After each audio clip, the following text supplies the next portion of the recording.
Hello everyone.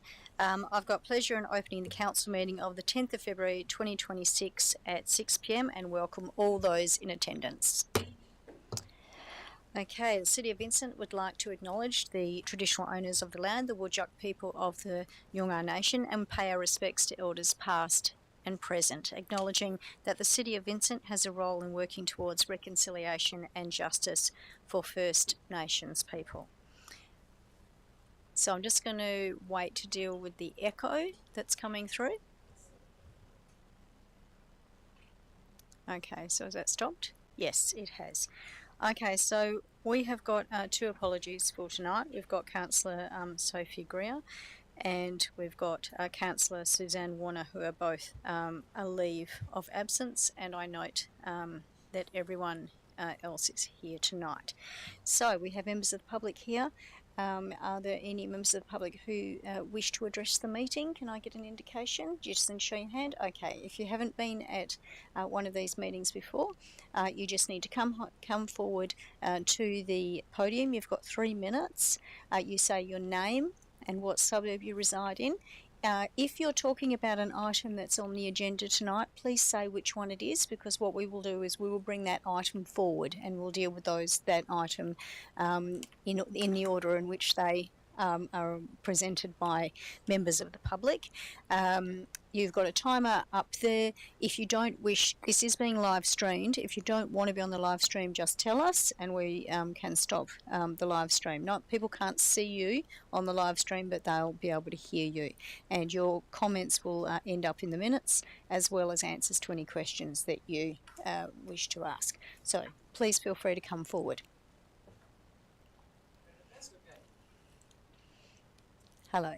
Hello, good evening everybody. My name is Paula Hart. I live in Vine Street, and there's a number of us coming up today to talk about the issues of traffic on Vine, Hamel and Angove Street. Now we have got Nathan, who will be doing a much more rounded kind of conversation about this. My plan was, I'm just going to kind of go a little bit back a step or two. What I found was I was very aware that one neighbour's writing in, one neighbour's writing in, one neighbour's writing in, one neighbour's writing in. We're all writing in. I said, let's just collate this whole thing. I send it all into your engineering. I say, hey, instead of wasting your time dealing piecemeal, can we deal with this as one? Because there's this little issue, and all these little issues make one big issue. Now, we found that we weren't really getting a lot of traction on this. It was fantastic. Councillor Wolf came out, and literally every single thing that we had complained about happened to her while she's trying to have the meeting with me. We're watching the fact that for a 170 metre long road, that the traffic is on the wrong side of the road for 145 metres of those. So that means if it's appropriate to be driving at 40 miles an hour, or kilometres an hour, that's all very well and good, but you're on the wrong side of the road. There's a blind thing. Hey, you get 2 cars coming this way, 1 coming this way. Oh, how are they all passing each other? It's a bit of a mess. So we're going to talk about that at length, but what I wanted to add to this is maintenance. One of the things which we've really needed are our no stopping, no standing, the yellow lines and whatever all redone. I have got photos here which I can just kind of fling over this way in a second. What this shows is we have Uber drivers stop on the blind corner, so then we've got cars trying to go around. It's a bit of a pain in the bum. Now the next thing, which I've also got one photo that's a little better. I know Nathan's got quite a detailed lot of photos up here, but the particular photo is about what actually happens at the top of Vine Street. So we've had engineering saying, oh, it's all appropriate distances. But what my experience is you get a car coming down Angove, you get a car coming up, oh, they've got to do a little bit of manoeuvring around each other, and as they manoeuvre around each other, usually the car that's turning in actually has to stop, which means their bum is hanging out the back onto Angove Street, which means whoever's driving down Angove Street is going, what the heck's happening? I'm just driving along, this person's turning. I'm expecting them to turn and they don't turn. So next thing is a whole pile of hooting and tooting. So I've got a little photo of that there. And I know that money's tight.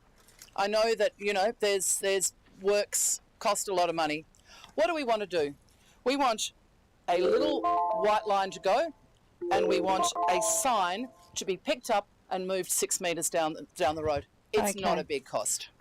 Thank you. Thank you. So that's your time, and perhaps I'm aware that other people want to address. But yes, any documents that you want to have circulated, sure, we can. But this is for other people present as well. We can circulate them, okay, to people, and maybe if anyone else wants to pick up on your points, who would like to address the meeting next, please? Thank you. Hi, I'm Christina Nicholson. That was item 10.2, if you didn't catch that. I'm a ratepayer and a resident at Vine Street, North Perth. I am a landscape architect and I've lived at this address for 11 years with my husband and 2 children. I too am frustrated by the city's response with the data analysis regarding traffic management on our section of Vine Street, around the Blind Bend and intersection with Hamel Lane. Firstly, as a parent, I want our future planning to be moving towards safe spaces for walking and bike riding across our neighbourhood. I'm acutely aware of the caution needed to get children safely across the street as they walk on Hamel Lane to and from the daycare and North Perth Primary School. Living adjacent to Hamel Lane, I witnessed this firsthand, and it is common discussion for parents to talk about the speed and near misses on this section of road. The data says there are no reported accidents. In the 11 years that I have lived here, my parked car has been sideswiped 3 times. My neighbours on both sides of me have had similar damage to parked cars. The data that is not recorded is every time a car is damaged, every time we witness drivers swerving in near misses, every time we see cars needing to reverse on the street or pull into Hamel Lane to allow cars to pass each other, the near misses with cars pulling out of Hamel Lane onto Vine Street. Do we need to have a fatality to improve your data? In October, a swerving and near miss scenario was actually a reportable incident with multiple police cars and an ambulance in attendance. Police report CAD job 667614 was provided to the city in October. I understand it takes a while to load onto the crash report system, but the city was made aware. It involved 2 moving vehicles swerving at the bend to not hit each other. The southbound driver ended up off the road in the entry to Hamel Laneway. The northbound driver sideswiped 4 parked vehicles. This incident occurred just after 8 a.m. when children are walking to school. Residents heard the first sound of crash, squealing tyres and further bangs. About a dozen residents ran out onto the street expecting to see a child hit. Smoke hung in the air for 10 minutes. Fortunately, no pedestrians were injured. One of the passengers were. The relevant local insight provided by the community needs to hold more influence in the decision-making process. This data analysis seems costly, time-wasting, and misses the point of our lived experience. Thank you. Who else would like to address? You just need to come forward. My deputation though. No, that's okay. We've actually got a separate area for your deputation because we've also got your PowerPoint presentation. Would anyone else like to address the meeting?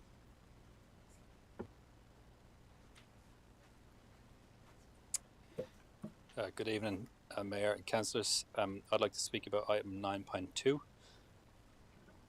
My name is Leigh Behan. I'm one of the owners and managing directors at Molly's Irish Pub. We've been in business for 2 years now with great success, and the reason for our planning application is to secure the long-term success of our business. We feel like we have added to the revitalisation of the part of the strip where we operate in, and previous to us it was quite a bit different. Just to address some of the responses, just to respond to some of the queries from last week's briefing, we have updated our venue management plan to incorporate the management of smokers. I think that was one of the issues that was addressed. It's noted in the report that there was 4 complaints that were received since we've opened. We weren't aware of this, so we haven't acted accordingly to update our venue management plan up until now. And we, in relation to changing our operating hours, we want to align with our tavern licence. So we want to just match what our tavern licence is to what the city has on file. That's everything I'd like to add, and thank you for your time.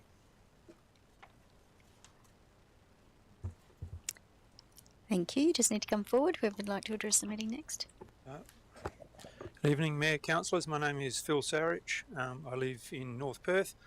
I've lived in the city of Vincent at 3 or 4 residences in the last 30 odd years. currently live in Far Avenue. I'm speaking to agenda item 5, which is the petition submitted regarding the traffic and parking in Far Avenue in North Perth. The petition, I think, speaks for itself, so I'm not going to reiterate anything there. I just wanted to sort of bear witness to it slightly. I've been riding up and down Far Avenue on a bicycle since about 2012. My child going to North Perth Primary School and me working in West Perth, and moved there 3 years ago. When I used to ride up and down there on a bicycle, it was completely empty, morning, afternoon, anytime. Since we've been there, there's obviously been more traffic in the last 3 years, but the problem seems to be escalating.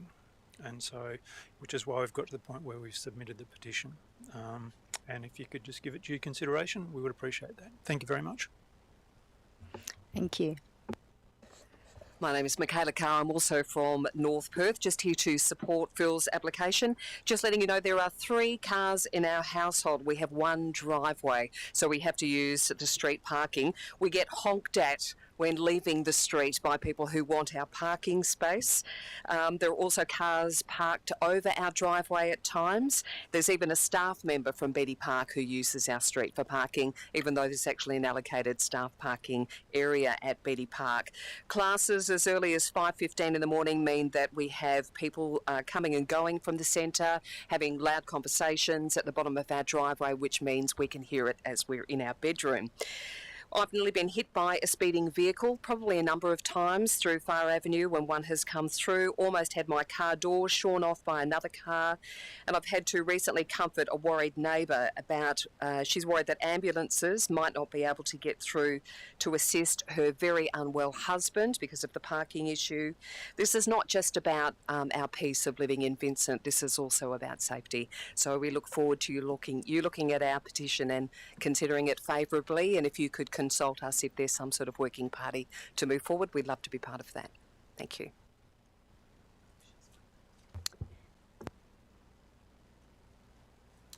Good evening, everyone. My name is Gurjant Singh Sangha. I'm from 496 Charles Street, running a car wash business for over 10 years. And just wanted to thank the officers and everyone, the council, and they've been working on this application for more than 3 years. I would like to consider my request and to see the positive results tonight. Thank you very much.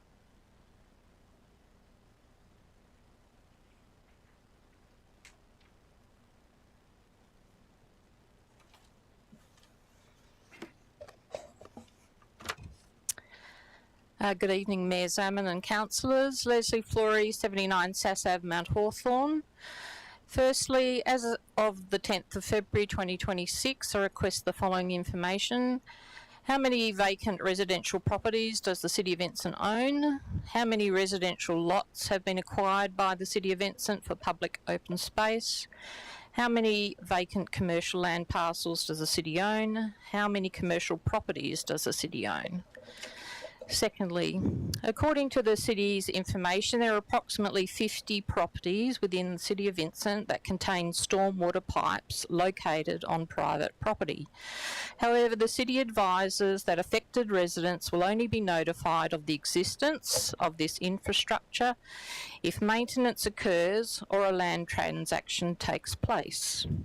Using an example of a sale of a property where the seller is not aware that a City of Vincent stormwater pipe runs through their property, under the City's current practice of non-disclosure by admission, sellers cannot disclose what they do not know in an offer and acceptance, and buyers are therefore equally unaware. This means a buyer may purchase a home without any knowledge that a major city asset exists on the property. A seller cannot disclose the existence of a stormwater infrastructure at the time of sale because they were never informed. Property rights are affected without the owner's knowledge, contrary to principles set out in the Charter of Property Rights. Furthermore, I ask the Council to respond to my unresolved question from December 2026 meeting. My general question stated, if a landowner has a City of Vincent stormwater pipe running through their property, the City is aware of its existence, and a land transaction occurs without any easement being recorded on the title due to a lack of transparency, non-disclosure or omission by the city, will the city accept responsibility and negligence and provide compensation to the affected land owner as provided for under the Local Government Act? The city has advised there are approximately 50 properties where the stormwater pipe runs through their residential properties. How many of the 50 affected residents have been notified? How many of the 50 residents have had easements placed on them? Finally, I request information on the amount of insurance premiums paid to LGIS for the 2024-2025 financial year and what amount was paid back as a dividend or a surplus to the city. Thank you for your time. Bang on 3 minutes. Well done. Would anyone else like to address the meeting tonight? Okay, so there being no further questions, I'm going to close public question time at 16 minutes past 6. And those items on the agenda which have been spoken to tonight are going to be brought forward. Okay, so Governance Manager, could you please confirm if any written statements have been received? Yes, through you, Mayor Zaman, we have received written questions from Dudley Meyer of Highgate in relation to city expenditure and the delivery of community assets. And we have received written statements from Paul Evans, Owen Davis and Nikki Singleton of North Perth in relation to item 10.2. Okay, and so we now come to applications for leave of absence, and I have two applications in front of me. So Councillor Warner has requested a leave of absence from the 11th of February until the 11th of March. Do I have a mover for that? So that's moved Councillor Wolfe. All those in favour? Carried unanimously. I have a second. Sorry? Oh, sorry, I need a second. That was seconded Councillor Castle. Sorry about that, I did see that. I beg your pardon.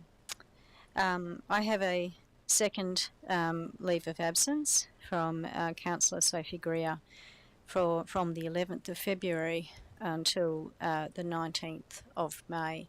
Do I have a mover for that? That's moved Councillor Castle, seconded Councillor Whedon. So all those in favour? Thank you. And I would like to take this opportunity, and I know I speak on behalf of every single councillor here and members of administration, in expressing our deepest condolences to Councillor Greer on her loss. Our thoughts are with you, and if there's anything that we can do, we want to be here to support you. Do I have any other requests for leave of absence? Okay, I'm going to move on to the receiving of petitions and deputations. I have approved a deputation to be given tonight by Nathan Kalea on the item 10.2, the response to the petition Vine Street and Hamel Lane intersection safety concerns. Now I understand that we'll just make sure we've got it all set up for you because you've got 5 minutes, because you've got a presentation. Do you also have any documentation that you wanted to circulate ahead of time? No, I don't. Okay, so over to you, Ms. Clare. Thank you, Mayor and Councillors, and I appreciate your consideration of this point 10.2 for Vine Street and Hamel Lane. I want to acknowledge the Council's decision must be guided by data, and I respect the work of the engineers. However, our concern is the data doesn't fully capture real-life experiences of the residents and motorists at this intersection. Can I get slide 2 up? I don't know if it's being able to show.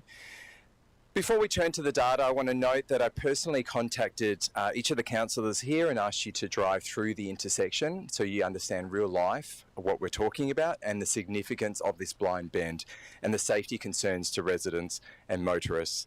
Can I ask, can we please stop the clock for a moment, if that's okay? Because I want to make sure you have your full time, and because we're waiting to get it up, if that's okay. I don't mean to. No, thank you. No, I want to make sure you have your time. Okay. Okay, so are we able to get that? Is it possible to get it onto the full screen?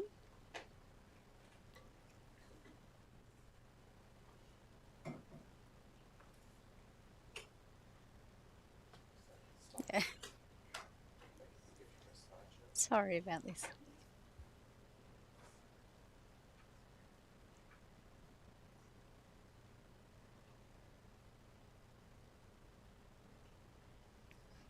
Okay, before it gets up, so you can see there's a blind bend with a tree and a wall blocking the clear line of sight.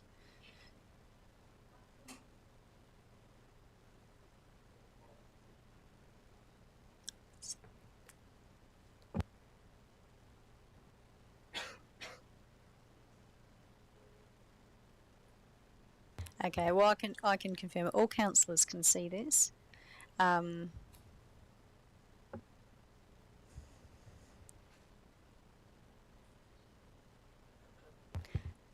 Okay, over to you. Thank you. So this just is the intersection explaining that there is a bend with a tree and a wall blocking clear line of sight. The next image I've got is a car travelling north through the intersection.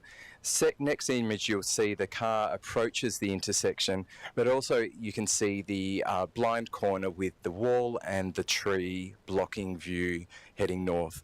The next image you will see, suddenly there is a car approaching southbound and the four-wheel drive has to veer to the left, which I have to note is actually a car parking bay. So if there was a car there, where would this car be expected to turn?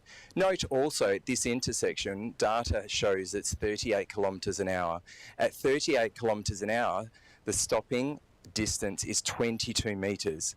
I would love to know where that 22 metres is meant to be on a blind bend. The next image I just wanted to show is a driver driving south and also iterates the blind bend with the wall and the tree. As Paula said, the intersection and the length of road is 170 metres long. For a majority of this intersection driving north, residents and motorists have to drive on the wrong side of the road. The question I have: does the City of Vincent have data regarding vehicles driving on the wrong side of the road around this blind bend? The next image is at the T-junction at the top of Ango Street. The layout allows only for one vehicle to stop before turning onto Ango Street. We're requesting where that red marking is where a final parking bay would be, that is removed to allow two cars to be able to stop at the top of Ango Street. And the next photo you'll see two cars passing each other. There's limited room if there is a car parked at the top of Ango Street. I'm going to return to the data in the next slide. The LATM assessment relies heavily on data regarding speed and major crashes. However, in the briefing last week, the engineer confirmed that minor incidents and near misses are not recorded. This is what residents are talking about. They need to be recorded. If this data isn't collected, how can you as councillors make an informed decision? This is not a low-level, quiet intersection. Clearly at 38 kilometres an hour, there's a car travelling at every 25 seconds through the intersection at peak hour periods.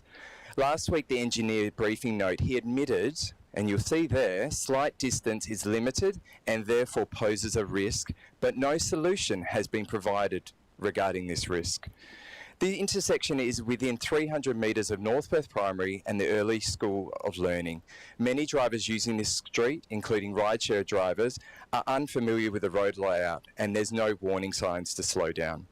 We understand in city living that you are required to travel and pass on the wrong side of the road, but the issue here, we've got a blind bend with no safety risk communicated. There's no warning signs, there's no slowdown. The next slide is I've spoken with all the residents in this section on Vine Street and Hamel Lane. I've surveyed them and I asked them to comment and request which preferred solution would they prefer. So slow down 1, 2, slow down marking, 3, a raised section. My next slide shows that 21% we unanimously have made the decision that a raised section is the most appropriate. That's similar to Woodville. outside of Stomp. The next slide, we respectfully ask the Council to consider both the technical data and the voice of the community. This feedback is clear and it's a mandate for action. We request a slow down section at the top of Vine Street and Hamill Lane with appropriate signage, and we request one parking bay at northern end of Vine Street to allow safe passage of vehicles through the intersection. Thank you for your time. Thank you very much. Okay, so now we've received one petition. So the petition has been presented from Philip Sarich and Michaela Carr of North Perth regarding parking management on Far Avenue, North Perth, and it has 12 signatures, and it requests Council take the following actions. 1, a comprehensive review of current parking management. 2, consultation with affected residents, development of targeted parking and traffic management solutions, and 4, commitment to maintaining residential amenities. So when there is a petition, clause 2.24 petitions in the City of Vincent Meeting Procedures Local Law provides the following options for Council. 1, we will confine the presentation to the reading of the petition, which I've just done, or 2, and the only motions that can be considered are that the petition be received. I don't have that, or the petition, thank you. Or the petition be received and a report be prepared, or that the petition be received and be referred to a committee for consideration and report, or that the petition be received and be dealt with by the Council. Councillors, I would like to propose that the petition be received and a report be prepared. Do we have a mover for that? It's moved Councillor Castle, seconded Councillor Wolfe. All those in favour? Okay, that's carried unanimously. Thank you. So that means that that is going to be coming back to a future council for consideration, and we will have a report, be able to investigate that properly. Okay, so that's dealt with that. Okay, so now I'm going to move to declarations of interest. CEO, can you please read what declarations have been received? Oh, sorry. What am I doing? I beg your pardon. Sorry, for some reason I've got pages missing. Sorry, before you do that, need to move to the confirmation of minutes from the ordinary meeting held on the 9th of December 2025, and that they be confirmed. Can I have a mover, please? That's moved Councillor Wallace, seconded Councillor Castle. All those in favour? Okay, that's carried unanimously. Okay, so now I'm going to move to declarations of interest. Thank you. Through Mayor Zaman, 3 declarations of interest for the agenda tonight received as follows. The first from Mayor Zaman, declaring a direct financial interest in item 9.6, which is the submission on draft station precincts improvement plan, noting that Mayor Zaman owns and occupies land within the Claysbrook Station precinct improvement plan boundary. As Council's consideration, this item is intended to influence future planning decisions that may reasonably affect the development potential of that land. Mayor Zaman will not participate in discussion or decision making on that section of that agenda item. I declared an impartiality interest in relation to item 9.4, which is the appointment of council members and community representatives to the Transport Advisory Group, noting that I worked in my previous role with 2 of the nominees. I had no involvement in the recommendation of community members of this group or in preparation of the report. The third from Councillor Poulos, declared an impartiality interest in relation to item 9.7, the proposed licence for Littus Stadium change room to Floreathena Soccer Club, noting that Councillor Poulos's children play football at Floreathena Football Club, and he is a life member and former president of the club. And that's all it's received for tonight. Councillors, are there any further conflicts of interest which need to be declared tonight? Okay, so I will move on. So those items which have been the subject of question, comment or deputation from the public are going to be 9.1, 9.2 and 10.2. We don't have any items that require an absolute majority. The item which has where a financial or proximity interest has been declared is 9.6. Okay, so then I'm going to ask, in addition to that, Councillor Wallace, which items would you like to have dealt with, please? Just 10.4, thank you, Mayor. 10.4. Councillor LaFontaine. Okay, Councillor Castle. 9.4, because I believe we'll need to insert some names into that item. Correct. I think that is all. Thanks. Councillor Whedon. Nothing for me. Okay, Councillor Wolf. 9.5, please. 9.5. Councillor Poulios. No additional items for me, thank you. No additional items. Okay, there's no additional items for me either, so I'm just going to work out the order in which we'll be dealing with this.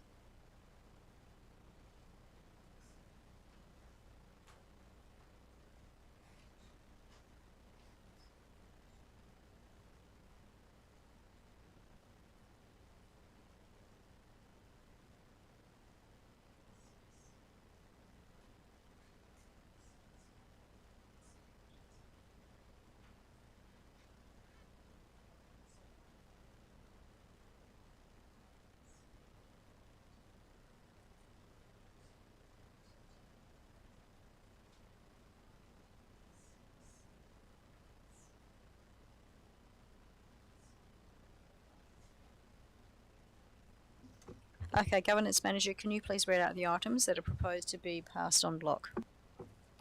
So through you, Mayor Zaman, the on-block items listed are 9.3, 9.7, 10.3, 10.5, 10.6, 11.1, 11.2, 11.3, 11.4, 11.5, 11.6, 11.7, 12.1, 12.2, 12.3 and 12.4.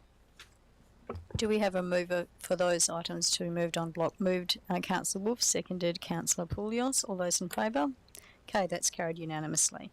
Okay, so now we're going to move to the first item, and the first item is 10.2, the response to petition, Vine Street and Hamel Lane intersection safety concerns. Do we have a mover for this? Moved Councillor Wolf. Do we have a seconder? Seconded by Councillor Wallace. Councillor Wolf. Thank you, Mayor. And thank you to the community members who have engaged constructively over this issue over recent months. And thank you to administration for preparing the report and responding to my many questions this week as well. Much appreciated. So this section of Vine Street sits directly next to a daycare and to North Perth Primary School. So it's heavily used by families with young children, babies, prams, bikes and scooters. And as we've heard, along much of the street, parked cars narrow the carriageway. Drivers regularly have to weave or travel on the wrong side of the road to get through. And in many parts of the city of Vincent or overseas, that's typical inner city driving. But what makes this location different is the blind corner at Hamel Lane. You've got reduced visibility, vehicles already displaced into opposing lanes, and people often maintaining speed from the straight sections of the road. And that combination materially increases risk. As we've heard, residents have consistently reported crashes, including sometimes to police, cars being scraped and frequent near misses. And many of those don't appear in the main roads database, perhaps because of timing lags or because they're minor incidents or simply they go unreported. But to me, the absence of data in one particular database isn't an absolute absence of risk. We've had residents telling us that they've stopped walking or riding on the street due to safety concerns, resulting in an amenity impact as well. The LATM assessment is absolutely a very useful quantitative tool, and we must consider it. We have finite funds, and we need evidence-based decisions. But to me, good decision-making also means looking at all available evidence and making a decision based on the individual merits of the case. It involves investigating for yourself as decision maker, and I know that many councillors here have taken a drive through this particular street and listening to local knowledge in addition to the use of a guiding tool. So noting that we will have future discussions about the relevant policy position on these types of requests, tonight I'm considering the data along with community concerns and lived experience, the reports of accidents and near misses, the number of children in the area, which is only going to increase as North Perth Primary School continues to grow, and my own knowledge and experience of the safety concerns on the street. To me, the status quo, continuation of that status quo is not defensible. despite some movement on minor measures like refreshing line markings, and that's why I will not be supporting the officer recommendation. Should the recommendation not pass tonight, I have prepared an alternate recommendation that I do intend to move. Councillor Wallace. Thank you, Mayor. I think Councillor Wolf has said it really well. I did take up the invitation to drive down that road this evening on my way here, came in north off Angove into Vine, almost got cleaned up by a Prado coming the other way around that blind corner. So I appreciate the work that engineering has done to take a very, very measured kind of approach to assessing risk on that street. But I have to agree with Councillor Wolf and what the community's presented here tonight, that this is a very risky intersection and street and warrants some kind of intervention pretty soon. So yeah, I can't support the substantive motion. I'm generally in support of Councillor Wolf's alternate. I guess I just had a question for administration around timing. I've heard that Vine Street is due for an upgrade in the Capital Works program anyway, potentially. Question, and if so, when is that due to occur? Through the chair, I'd need to go and check on that with the team and confirm. But if it's imminent, it'd be in the 4-year program, then within the next 4 years. Okay, well, I might make a few more comments on that if we get to an alternate. Thanks. Okay, does anyone else want to speak on the motion that is in front of us now? Councillor Castle. Thank you, Mayor.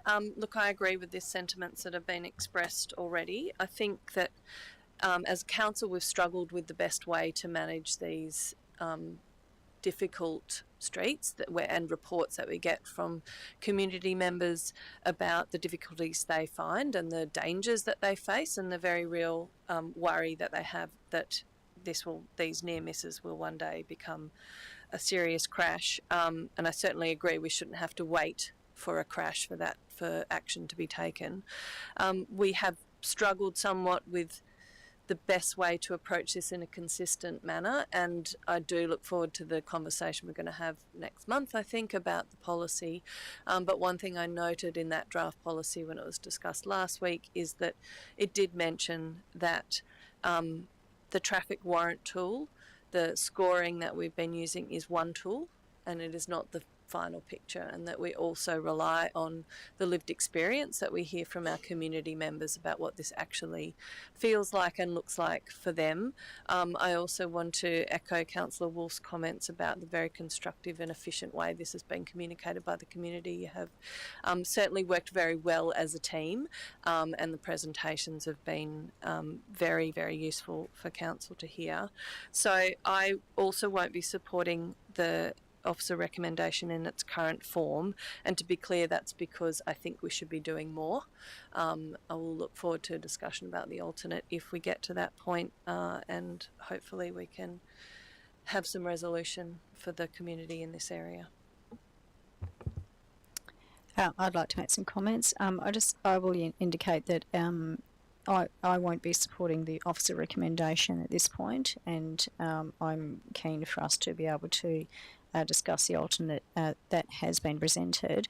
But what I do want to say is I want to thank the officers for putting that together. It is actually important that we do have some sort of quantitative data. I think the key thing that is really important is to look at, it actually identifies the sheer number of requests that we are receiving as a council from across the city of Vincent in terms of trying to deal with the impacts of increased congestion, increased demands for parking, not just because of our busy town centres, but because more and more households are presenting with more individual cars. There is a frustration that I hold that the cost of these upgrades are being put heavily on our shoulders as an inner city council, that whilst we are expected to carry a heavy increase in density, which I think we should because we're in a city, we are also not being funded to be able to put in place the required infrastructure to be able to deal with that increased level of activity as an inner city council. So that is going to be a big challenge, because we do endeavour not to double people's rates in order to be able to ensure we can have the amenity and safety that people want that live in the inner city. And I am noting particularly around Highgate, Perth and North Perth, we are really starting to feel the crunch in terms of that the issues of congestion and increased challenges around parking and the sheer number of vehicles that individual households are carrying. I want to add to my thanks to the courteous and professional way in which the residents have chosen to engage with the council around this. There's a reason why we're all saying this, because it's quite refreshing. So I do want to, it's a genuine thanks. It feels as though it's has been a respectful exchange, and that's very much appreciated. And so I thought I would put that out there. I know that's how the council's feeling in relation to the people that have been corresponding around this. So thank you very much. Now, does anyone else wish to speak on the proposal that is in front of us? Councillor Poulios. Thank you, Mayor. Yeah, I'd like to just reiterate what everyone else has said. I won't be supporting the officer recommendation. I was invited by Nathan to go and have a look at the intersection. I've driven there twice in the last week at different times. Once last Wednesday at about 1 o'clock in the afternoon, and then yesterday at 11 a.m. just to get a guide on whether it's, I'm sure a lot of people have done the same. Yeah, everything everyone's saying from the residents, it's frustrating for them. They're driving up and down that road probably 3-4 times a day to get home, get to work, whatever. The main two points I've driven from all the angles. I came from on Hamel north-south, south-north, and then Vine east-west and west-east. Yes, I've come from all directions. When I was going north on Vine, there was that situation where you got stuck, someone's turned in off Angove, and then you're like, shit, where do I go? Sorry for my language. Yeah, you get caught on the hop. There's no base to pull into. You either have to reverse or creates a bigger drama. So that's one thing that I think can be easily resolved. And I empathise with the admin with budgets and they've got to these things cost a lot of money, but I think there's a few inexpensive measures that we can take as a city that won't have a big impact on the budget, but also will, in the interim, until a final solution maybe is done down the track years down, it'll give the residents some sort of easier way to get in and out of their sort of driveways or parking bays at the front. So that's one. And the other issue was driving driving east, from east to west on Hamel Lane. That blind corner, that could be simply fixed with like in a lot of European cities with tight bends in these older cities that are very congested, a pole with a mirror on it. That would allow, that's a pretty practical solution that I think we could implement that would help visibility in the short term. Or there's other solutions, but it's not my job to sort of, I can suggest we could turn it into a one-way street, but that might create other problems. So there's a lot of solutions that don't have to cost much money that would help the residents, I think, and we have to explore that. So yeah, I won't be supporting it. So yeah. Would anyone else like to speak on this item? Councillor Wolf, would you like to say anything in conclusion? Okay, I'm going to put the item. All those in favour? Against? Okay, I note that those against are Councillor Poulios, Councillor Wolf, Councillor Whedon, Councillor Castle, Councillor LaFontaine, Councillor Wallace and myself, Mayor Zamon. We have got an alternate to this item which has been, which was foreshadowed by Councillor Wolf. It's the green piece of paper in front of you. So, Councillor Wolf, do you wish to move this? Yes, please, Mayor. Do I have a seconder? seconded by Councillor LaFontaine. Councillor Wolf. Thank you, Mayor. I'm happy to walk you through step by step the amendment in front of you on the green. That council, firstly, paragraph 1 is the same as the officer recommendation, which is to note the petition and to note the request. Paragraph 2 is that council supports installation of a raised plateau, or if that's not deemed feasible, an alternative traffic calming treatment near the blind intersection. And it provides the outcomes that we're trying to achieve here, to address the blind corner with the constrained carriageway, to address the community safety concerns, the near misses, the amenity impacts, and the vulnerable road users, being the parents, families, children, babies, etc. Paragraph 3, just to add on paragraph 2, the reason I've added in there, or if not deemed feasible, an alternative traffic calming treatment, is in recognition of the fact that we aren't the operational experts here. It would be inappropriate of us for us to direct particular road treatments. However, hearing the community concerns, we've led there with installation of a raised plateau, subject to that being considered feasible by engineering. And if it's not feasible, then an alternative equivalent traffic calming measure would be considered. Paragraph 3 authorises the CEO to finalise the design and the exact location somewhere around that blind corner, and to schedule and deliver the works through the city's capital works program. So through that paragraph, budget, timing and prioritisation would be considered as part of that capital works program. Paragraph 4 requests that we are kept updated as council on proposed timing and design. And paragraph 5 then moves to what I'm calling the interim measures. So it's things like the line markings being refreshed, the liaison with main roads on warning and advisory signage at the intersection, and the review of on-street parking near the corner of Vine Street and Angove Street to improve sightlines. So the reason I've included that there is to show that we are supportive of that and acknowledge that it is already in motion, and really appreciated the updates around that. But that is something that council is interested in and is supportive of progressing as interim measures. And underneath that, you can see the reasons. I think we've covered most of them. The first dot point goes to the structural reasons around the safety risks of the actual corner and the road. The second dot point goes to the context and the vulnerable road users.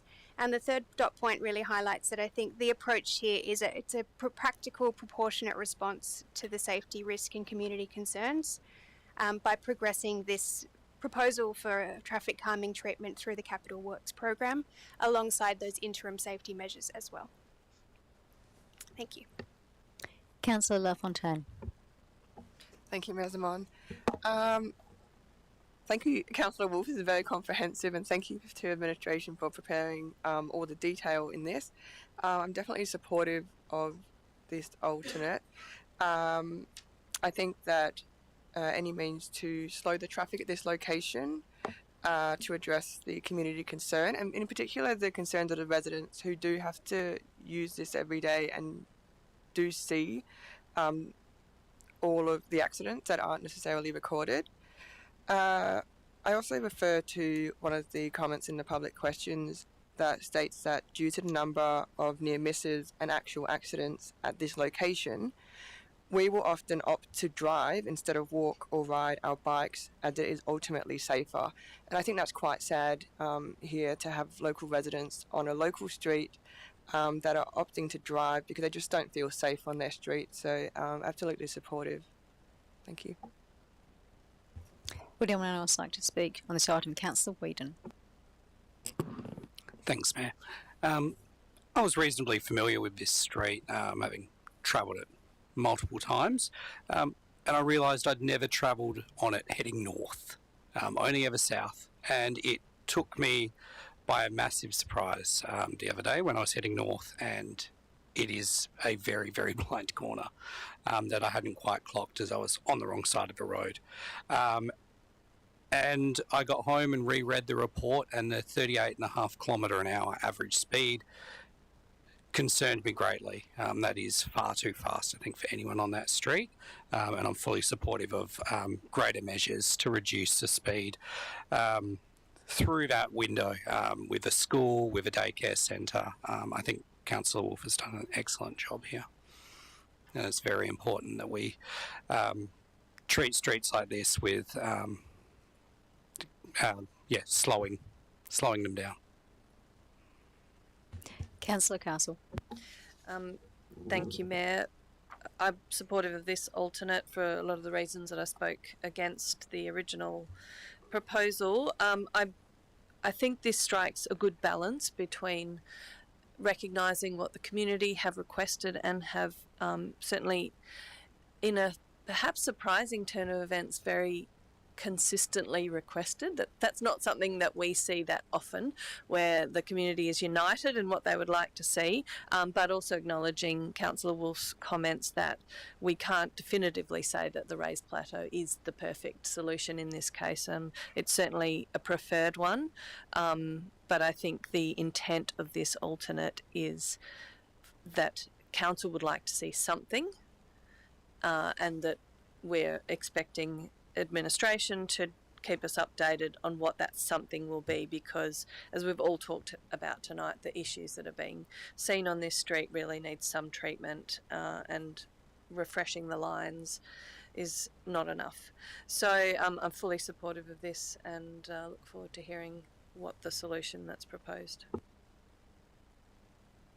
Councillor Pouliot.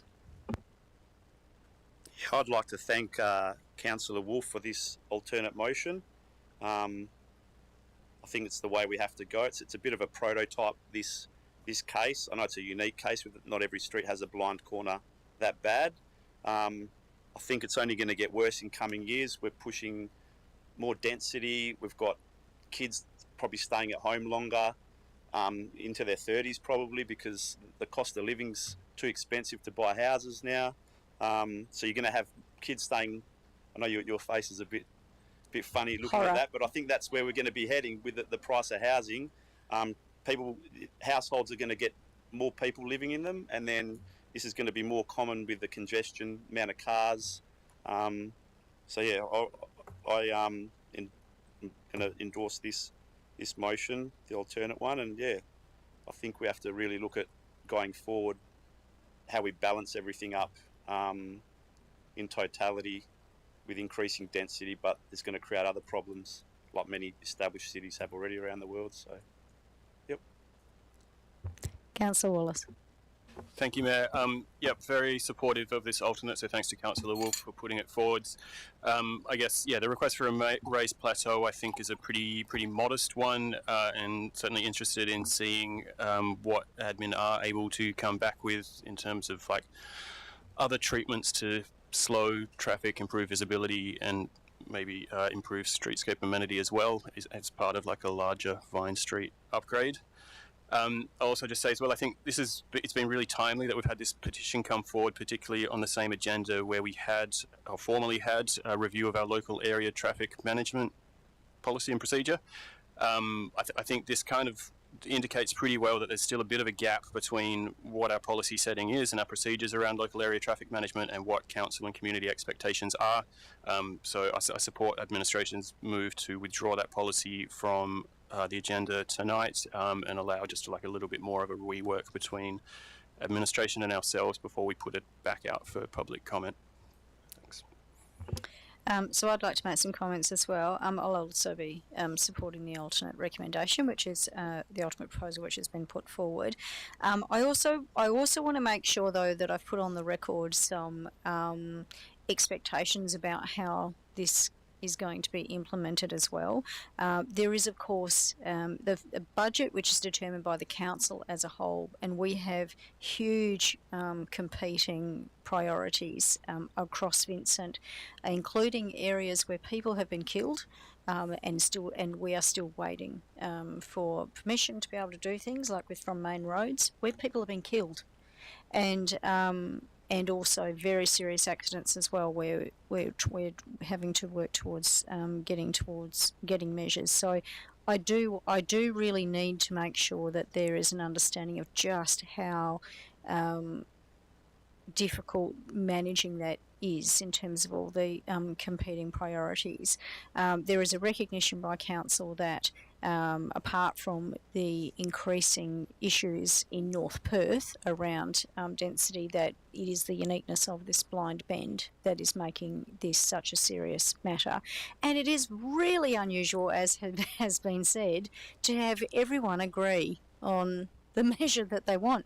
I don't think people realise just how unusual that is. There's usually at least a handful of people who are in our ear sending us all-cap emails telling us how their view has to be put above the majority. So that's actually comforting.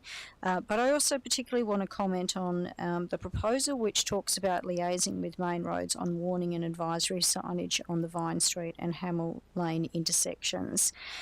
What I know is that our team, the administrative team, meet with Main Roads every single week. And every single week there is a big long list of things that we are requesting either Main Roads do on their roads because we don't have the right to do it, or they give us permission to be able to go ahead and put things on our local roads. Unfortunately, signage has, even on our local roads, has to be agreed by Main Roads. And I just want people to be aware that Main Roads take their own sweet time at agreeing to do anything. And even when they do finally agree to do the works, the lag between that agreement and the implementation of those works is absolutely abominable. Case in point has been the works which have been done on Angove Street, where people continue to trip and continue to get injured, and where the council has relentlessly advocated, and I'm looking actually at the people who have been doing this week after week after week, trying to get this addressed, and Main Roads have still not actually done this. Now, we've also said we will put the signs up, we will do the painting, just let us do it, and we are not allowed to do that. So what I will be asking the residents is that if you feel that issues of the signs going up in particular are taking too long, feel free to jump to the correct conclusion that this is being delayed by Main Roads, and firstly just check that, and secondly feel free to be part of the advocacy efforts around that. We don't take questions from the floor. So I just wanted to put that there because it is important for people to know that even though you will have a council that's on side and has decided to respond and take this seriously, that not everything is completely within our control or in the control of administration, and I know that they will be working very hard to try to get this resolved. Councillor Wolf, would you like to say anything in conclusion? Thank you, Mayor, and thank you to my fellow councillors for their support, for which I'm very grateful, and for the kind words. Thank you, Mayor, for the important context at the end regarding our competing priorities, the list, the finite resources, and the context in which we're operating.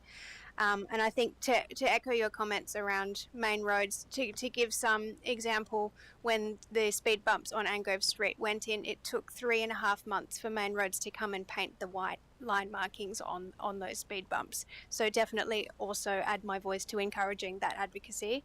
I think on the whole, given all of that context, that's where those interim measures become important, noting some of them still need consultation with Main Roads. But for one that doesn't, the refreshing the line markings, I really appreciate our engineering team committing to doing that within the next few weeks. So really appreciate the speedy response. Okay, so I'm going to put the proposal. All those in favour? That's carried unanimously. Okay, thank you very much. So now we move on to 9.2, and that's numbers 484 and 488492, Beaufort Street, Highgate. Change of use from eating house to tavern. Do we have a mover for this? So that is moved by Councillor Castle, seconded by Councillor Whedon. Councillor Castle. Sorry, just remind me which one you said, 9.2 or 9.1? Molly's. 9.2. 9.2. Yep. Okay, because I'll move the other one as well. Thank you, Mayor. I am happy to support the the officer recommendation. I want to say thank you very much for the information that was provided in the briefing notes. It was very useful, and it certainly addressed the questions and the concerns that I had. Those concerns were really about how does this fit in the context of other businesses, similar businesses operating in Beaufort Street. I was heartened to see that the hours that are being proposed here are almost identical to those that other large-scale taverns are operating in. I also was very pleased, thank you, to see the changes to the venue management plan. I think that is a really positive step, and I certainly think that enforcement and management and education around our smoke-free town centres must be a partnership between the city and the businesses that operate there.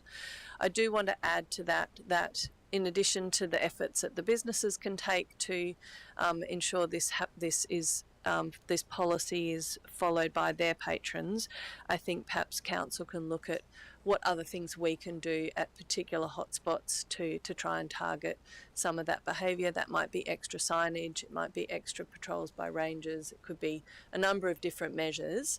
But certainly as a council, it's been quite an important policy position for us to take around smoke-free town centres, and now is the time to make sure that's actually being enforced and making our town centres a more comfortable place for people to spend time. So I'm happy with the extra assessment or the assessments that have been conducted here and the extra information about how to take into account the context that this sits within. So happy to support the officer recommendation. Councillor Whedon. Yeah, I would also like to thank the administration for their great briefing notes, and for the business owner and all of their contractors on a very thorough, well thought out application, and very mature responses once issues were raised. Molly's is a fantastic addition to the Beaufort Street strip, in a site that was probably for a point considered cursed. It has really made somewhere that the community visit, and to see someone actually growing that space is wonderful as a local resident, and wholeheartedly support the shift to the tavern licence. Would anyone else like to speak on this item? Okay, Councillor Castle, anything in conclusion? I'm going to put the item. All those in favour? Okay, carried unanimously. Thank you very much. Okay, so now I'm going to move on to 9.1, and that's Charles Street, North Perth, change of use to unlisted use car wash and detailing. Do I have a mover? Moved Councillor Castle, seconded Councillor Wallace. Councillor Castle. Thank you, Mayor. I will be supporting this one as well, perhaps a little less enthusiastically. This is, I think, the third time in my time on council that this property has come before us for various applications and amendments to their applications and their approvals. It is with a level of frustration that we are dealing with this again. As part of my preparation for this council meeting and for last week's agenda, I went back and reviewed the meeting in 2022 when this was discussed. It was somewhat depressing to hear us all around the chamber talk about how we were so confident that these new measures were going to result in less compliance issues at this particular venue, and then to read this report which lists significant compliance problems, including prosecution.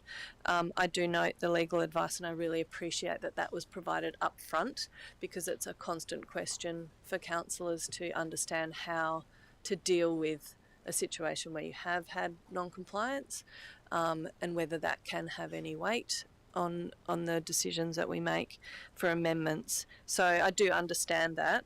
I think in coming to the conclusion that I support this recommendation, maybe naively, I still have hope that we will see less compliance issues as a result of this, and certainly think that the further refinement should make the obligations on the applicant more clear and more enforceable. But I have a lot of sympathy for the residents who live very near to this operation, because they have had a very tough time. They continue to have problems. and it does give me pause about, in hindsight, how well these sorts of businesses operate so close to residential homes. So I'm hopeful that the new measures that are being proposed here will give a better interface between the residents and the businesses, and I really hope that I don't see this again in my time on council.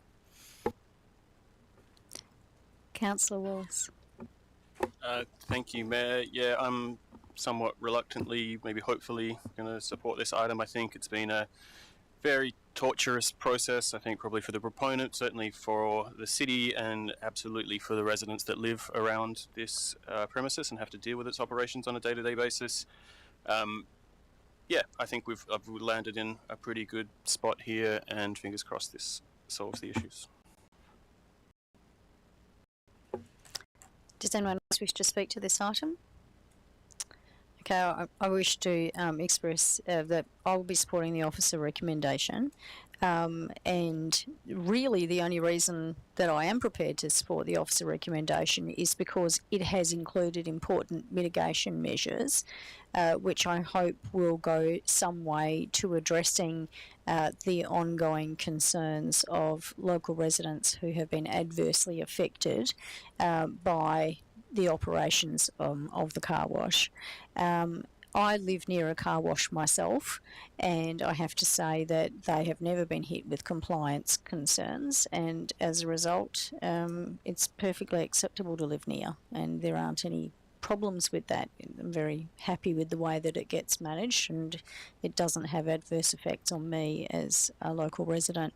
I'm also frustrated that we can't take into account lack of compliance, and that's something that we try to explain to residents, but I'm also, concerned because that has meant that valuable, precious ratepayer funds that could be used to create plateaus around blind bends, for example, are instead spent on lawyers trying to chase up compliance action from people who are not businesses that aren't doing the right thing. And I am frustrated by that, and residents are frustrated by that, but we cannot take consideration of previous issues of compliance when it comes to looking at what is a proposal in front of us, except insofar as this is potentially an opportunity to finally deal with, hopefully, some of the problems which have arisen as a result of previous approval efforts. So, like Councillor Castle, and I hope to not receive any more correspondence in relation to this item. I'm hoping that this will resolve some of the concerns, and that everyone can just go on living their best lives. Would anyone else like to speak on this item? Councillor Castle, is there anything you'd like to say in conclusion? I'm going to put the proposal on the officer recommendations. All those in favour? That's carried unanimously. Thank you very much. So now I'm going to move to 9.4, the Transport Advisory Group, the appointment of the council members and the community representatives. Okay, so thank you very much. There's the recommendation in front of us for the council members, and of course the community members have been circulated in confidential attachment. You will see there's been an updated one from today, so if you haven't had a chance to check that, I urge you to do that. What I'm going to do though is I'm going to ask, because the terms of reference allow for 4 council members to be on this as well. Governance Manager, can you please confirm who has already nominated? Yes, through you, Mayor Zaman, council members who have already nominated for the Transport Advisory Group are yourself, and Councillor Wallis. Councillor Wallis has also nominated for the position of Chair. So I would also like to ask, are there any other councillors who wish to nominate for the Transport Advisory Group at this point? Okay, we've got Councillor Whedon and we've got Councillor Poulios. So that actually means that there are 4 nominations for 4 vacancies, with Councillor Wallace as chair. Can I just confirm, is anyone else seeking to be chair? Okay, so Councillor Wallace, you're the only nominee for chair. Okay, so the proposal in front of us would be that the council members would be myself, Councillor Poulios, Councillor Whedon, and then Councillor Wallace as chair, as well as the applicants who have the community expert applicants who have been circulated in as part of that confidential briefing. Okay, so can I just ask, do we have a mover for that? So moved Councillor Castle, seconded Councillor Wallace. Councillor Castle, is there anything you wish to say? Just fully support. I just have a question whether an amendment is required because of the update to the community members today. Governance Manager? Through you, Mayor Zaman, we can add a note that the 8th applicant withdrew their application prior to the council meeting, so that will be included in the minutes. Okay, so no amendment would be required then? No. Okay, that's all. Fully support. Go well. Councillor Wallace? Yes, also fully supportive. I guess I have a last minute question to administration just around the terms of reference and whether it would be worthwhile including direct reference to review of, I guess, like policies within the transport space as well. So we've had the local area traffic management policy be withdrawn. I think like a transport advisory group would be a good place to have a discussion around that policy before it's brought back to council proper. So maybe an extra dot point could be added into the objectives with some wording around that, if you have an opinion. Just make a comment. I'm just looking at the objectives. It does say provide strategic advice on the city's transport plans and policies. That wording's perfect. That's great. Thank you.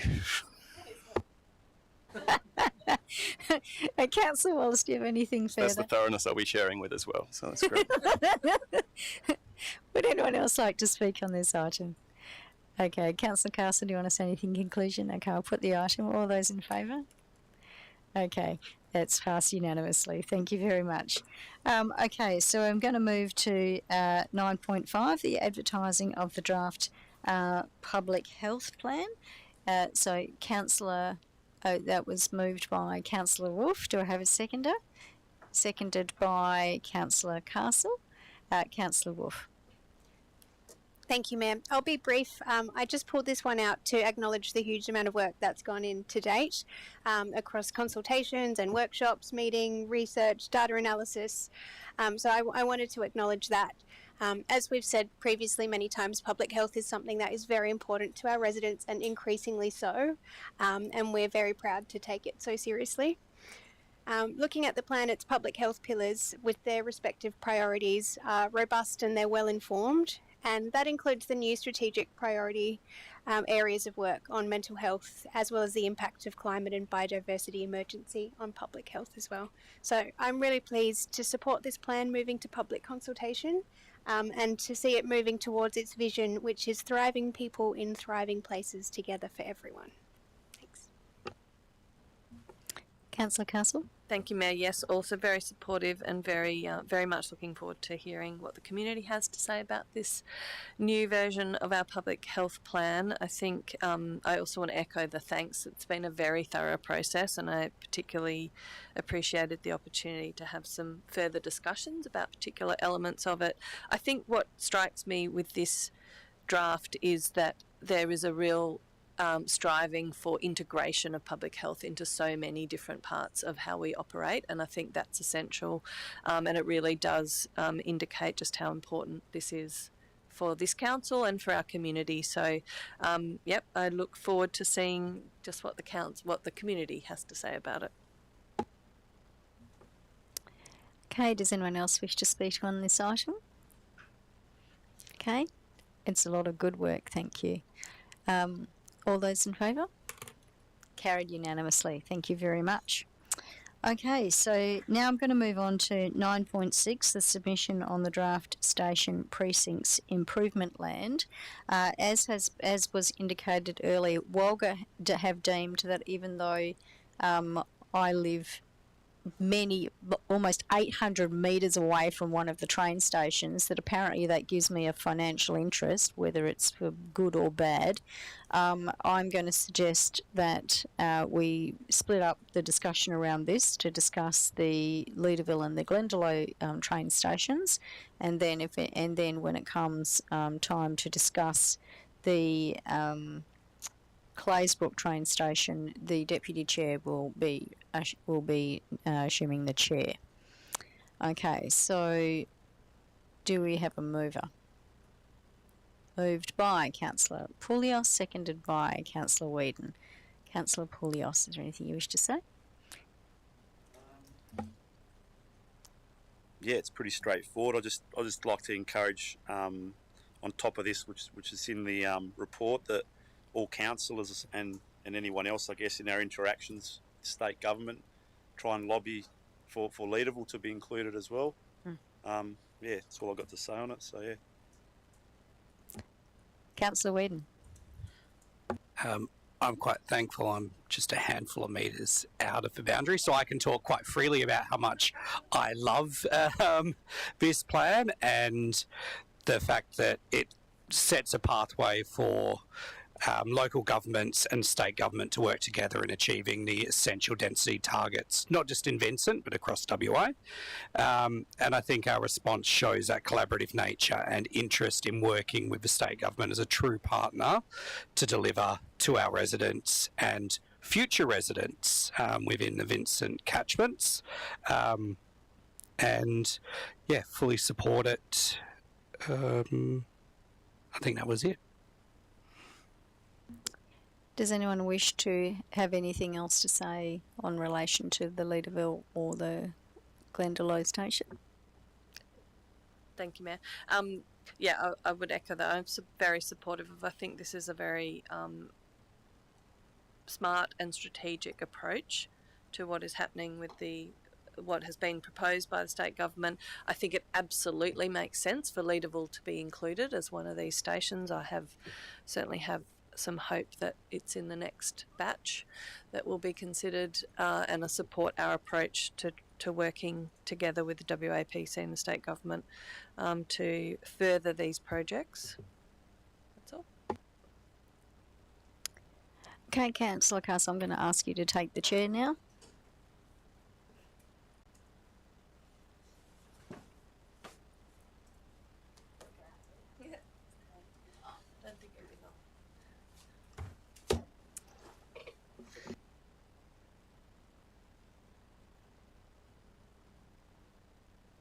Turned it on. Oh, it's different, this one. We're now dealing with any questions or comments specifically about the Claysbrook catchment area. Do any council members wish to speak on that particular aspect of this item? Well, that's short and sweet. I think that the Mayor can resume the chair now, or do you need anything else? Without the Mayor in the room? Okay, all right. So I will, unless anyone else would like to speak. Who moved this? Councillor Poulios, would you like to close debate? Okay, I'll put it to the vote. All those in favour? That's carried unanimously, noting that Mayor Zaman was not present in the room. That's it.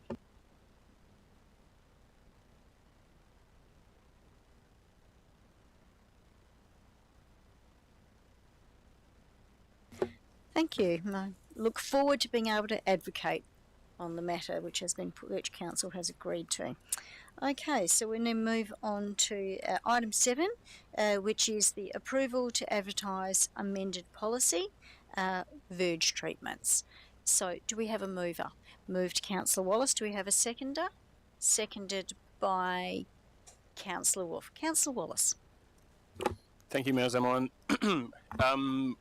Supportive of the vast majority of this policy to go out and get community comment on it.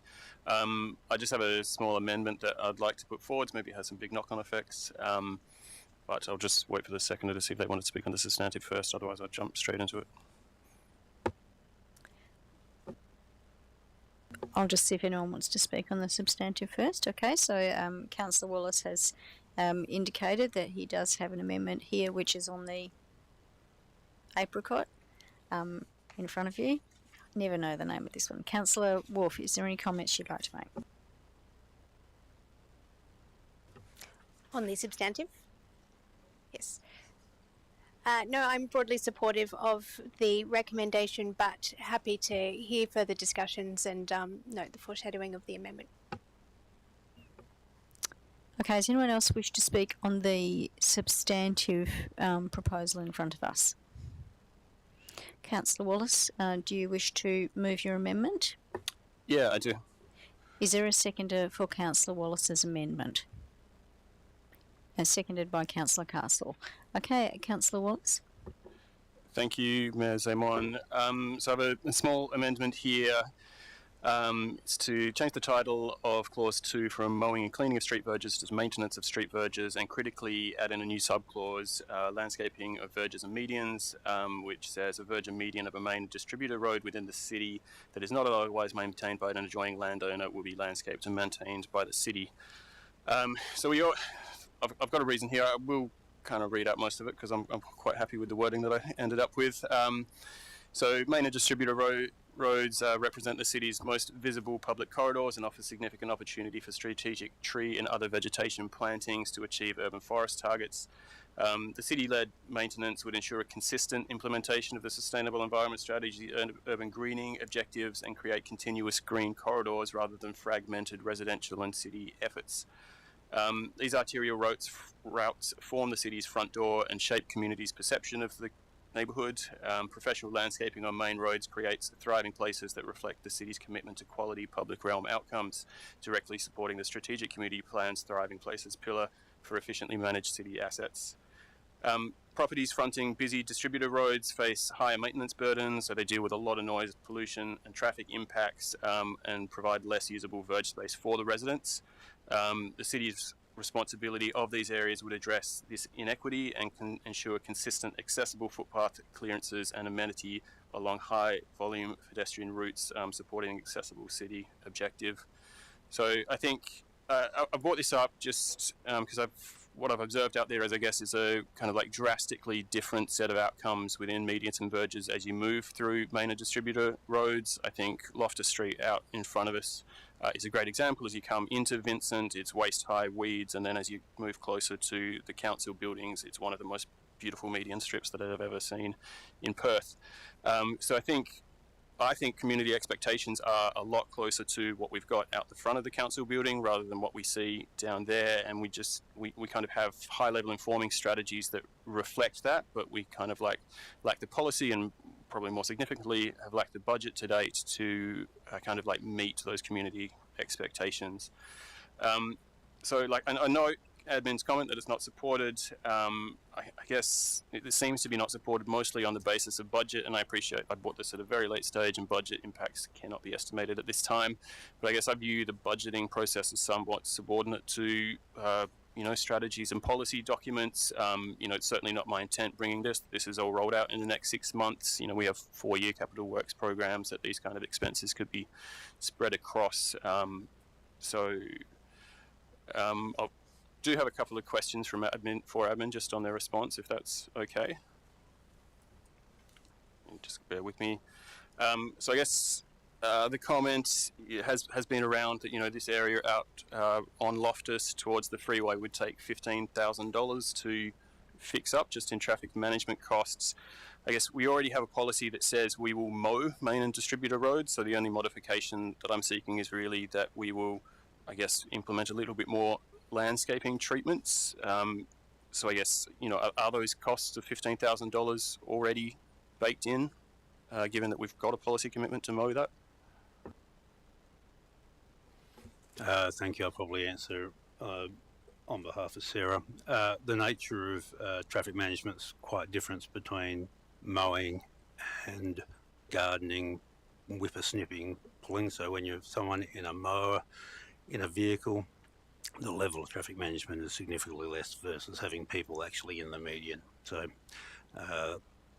nature and time of traffic management costs in respect to that. I think I've covered most of that for Sarah. Sarah might want a value add.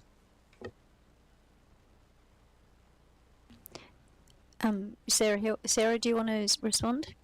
Through you, thank you. Through you, Ms. Amon. Essentially, like Peter said, our current maintenance program relates to verge mowing and clearing.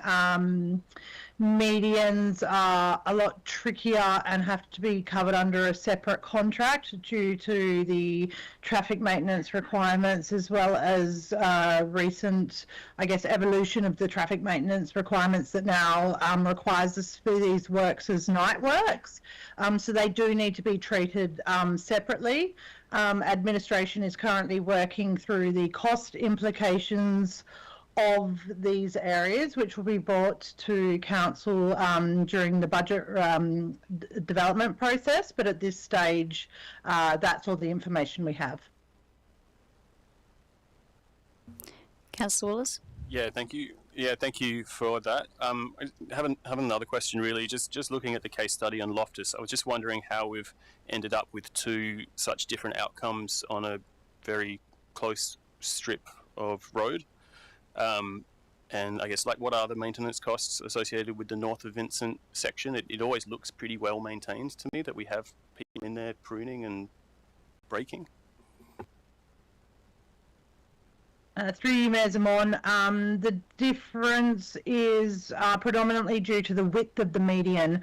So the median that Councillor Wallace is referring to directly adjacent to administration is a lot wider.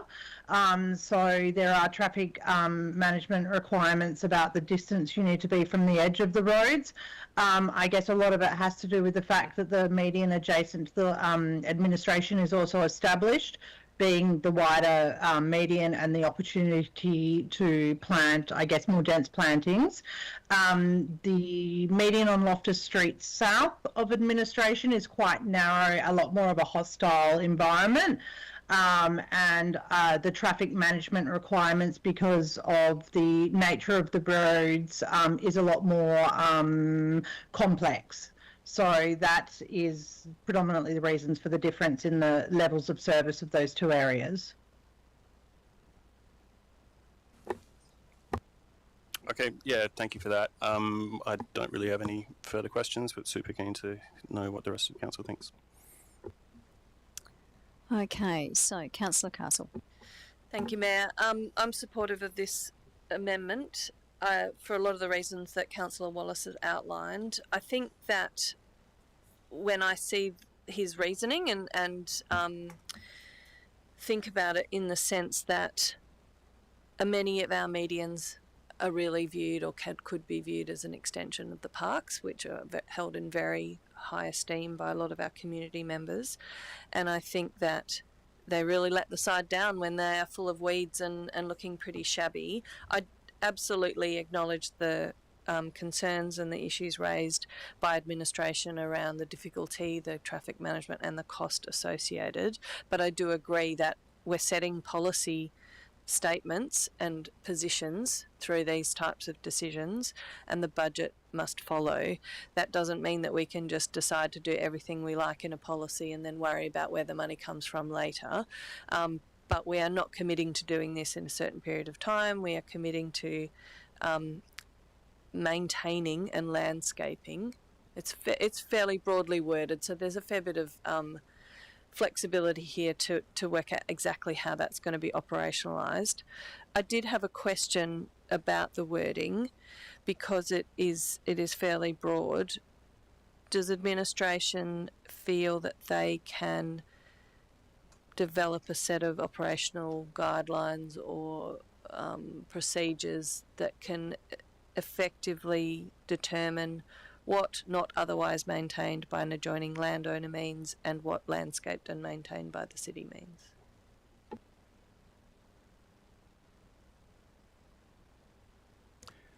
It is very broad, and each individual's interpretation of what that might be will be challenging, particularly around trying to manage expectations of the community around it and the different levels there are in respect to and what can be practically achieved in the public domain on verges and medians. And given that we actually don't know the quantum that we're dealing with, bit hard to understand what additional costs, capacity might need to be brought to bear to deliver that outcome and over what time. Quite frankly, I think planting trees and investing in trees within that realm is probably a higher, greater investment than trying to landscape and beautify, because it brings better outcomes environmentally. However, it really comes down to council's appetite around cost. And if we can quantify what that cost is, then council can consider what priority that might have in respect to budget setting, and whether that means an additional rate outcome or what level of service might be reduced to then accommodate the higher level of service in respect to verges and medians within the city. And would endeavour to quantify that. My view would be generally that landscaping in the public realm, what we try to achieve is a low maintenance outcome, preferably native, whether that is ground covers or mulching and the like, weed suppressant. Not flowering plants or plants that require heavy pruning or regular pruning because of the nature of what it is. However, the community's view on that might be a little bit different as well. Thank you, and that's helpful. I think that I agree that landscaping in these sorts of areas probably does need to have a focus on low maintenance and low water usage in alignment with our other policies. I think there's certainly scope within that. I acknowledge the issues around managing community expectations, but to be honest, I think we've had lots of circumstances where we have set what might be considered a lofty goal and then had to make a plan to get to that target or to achieve that goal over many years. And I think this is probably another one of those situations where the city will be aiming to have every median and verge maintained that's not maintained by an adjoining landowner. We're not going to achieve that straight away. That is going to have to be a planned process, and it may take several years or more. But I think we have to set these goals in order to have something to work towards, and I think that it is important that we are holding ourselves to the same standards that we would like to hold the community to. Does anyone else wish to speak to this amendment? Councillor Whedon. I have more just a wording question around it, because it does say is not otherwise maintained by an adjoining landowner specifically. I was wondering, in the instance of if an adjacent council, for instance, was already managing a median, whether that needs to be addressed. Thank you, Councillor. Through the Chair, the City has agreements with our neighbouring local governments about where each responsibility exists in respect to the divide of road, whether it's down the centre or according to a curb line, so that shouldn't come into dispute. Does anyone else wish to speak on this? I'm indicating that I'm going to be supporting this proposal at the same time as I absolutely understand the anxiety about, well, where's the money going to come from? And I note that this is going to have to be fed into our budgetary discussions pretty much straight away. If this is passed and we decide that this is something that we want to do, I'm acknowledging that our parks team is already doing a formidably good job on really not enough resources, maintaining parks of state significance, as well as dealing with Polyphaga Shothole Bora, as well as a very ambitious greening agenda by this council, as well as the sort of planting that is occurring post the undergrounding of power. And there is a major strategy on foot to ensure that we are going to be increasing our tree canopy and trying to be doing everything we can to be a green, livable inner city. And that is difficult, particularly when you are dealing with the expectations of a handful of residents who almost seem to have an expectation that every square metre can be maintained like Hyde Park, and I do understand that that can be a real frustration. But I like to see this as a stretch in terms of our priorities and saying, and now it's up to us as a council to think about how that's going to be funded.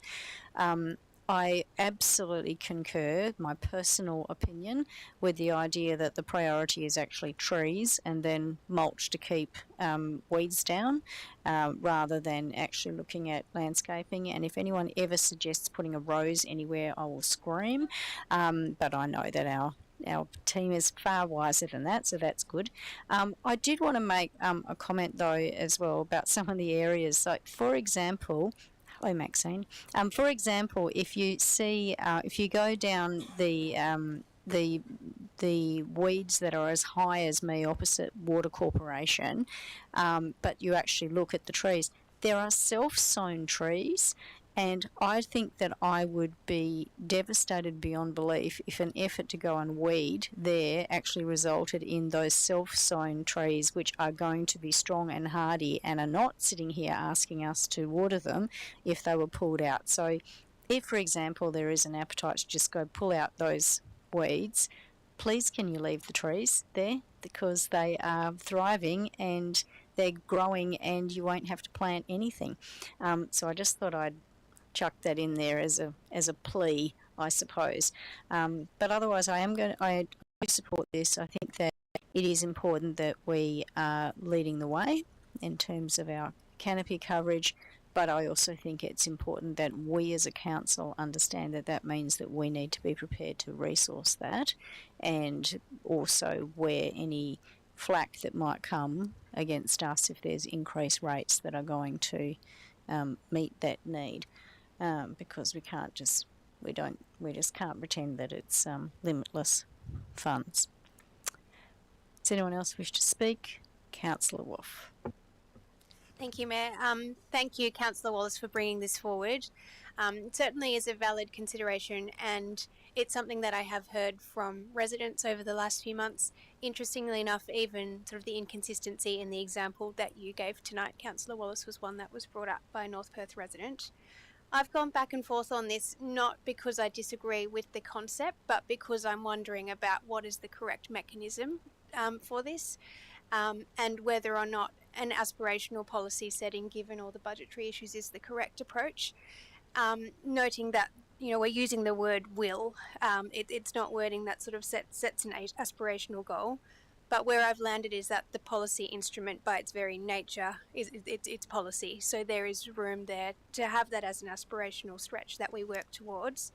But like others, I would be very keen to have that discussion in a budget workshop or similar forum, where we look at things like the size of the affected areas, what those costs are, and where those funds are likely to come from, and what the trade-off is. So yeah, happy to support and look forward to that more detailed discussion. Okay, does anyone else wish to speak on the proposal? I'm sure I can't remember. Okay, Councillor Wallace, did you want to say anything in conclusion on the amendment? Yeah, just really quickly to thank everyone for their comments tonight, and just noting that this is just going out for advertising, so I think there's a lot of kind of like valid comments and concerns that have been raised through this, and hopefully admin has some time to kind of think through those and respond to them when this does come back for final debate. Okay, I'm going to put the amendment. All those in favour? That's carried unanimously. So now I'm going to go back to the substantive motion. Does anyone wish to speak on the amended substantive motion? Okay, and Councillor Wallace, do you wish to say anything in conclusion? I'm going to put then the amended motion. All those in favour? Okay, that's carried unanimously. Thank you very much. Okay, so there being no further business to conduct, I thank everyone who's in attendance and on the live stream, and I close the meeting at 7:39. Thank you.